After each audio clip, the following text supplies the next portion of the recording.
আসসালামু আলাইকুম ভিউয়ার্স, আপনারা সবাই কেমন আছেন? আলহামদুলিল্লাহ আমরা মোটামুটি ভালো আছি। পুরোপুরি সুস্থ নয়, আমারও গরম ঠান্ডা আছে, আমার ছেলেরাও অসুস্থ।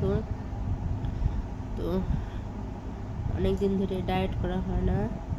আজকের রাতে খাওয়ার জন্য এই তো টক দই নিচ্ছি আইসক্রিমের বাটিতে, কারণ আইসক্রিমের বাটিতে এখন আর আইসক্রিম কিভাবে খাবো, আমি তো ডায়েট করতেছি। তাই এখন আমি টক দই নিয়ে নিলাম। যাই হোক, ব্যাপারটা ইন্টারেস্টিং যে আইসক্রিমের বাটিতে আইসক্রিমের মতো দেখতে হলেও আইসক্রিম না, আমি খাচ্ছি টক দই।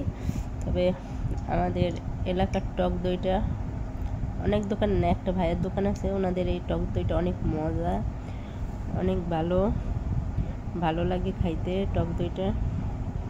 তো আপনাদের দাওয়াত রইল, আপনারা চলে আসেন আমাদের বাসায়, এসে আমার সাথে আপনারাও টক দই খাইয়ে যান।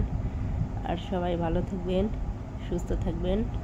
ভিডিওটি ভালো লেগে থাকলে অবশ্যই আপনারা আমার চ্যানেলটিকে সাবস্ক্রাইব করে দেবেন, আর ফেসবুক থেকে দেখে থাকলে ফলো করে দেবেন। সবাই ভালো থাকবেন, সুস্থ থাকবেন। আল্লাহ হাফেজ।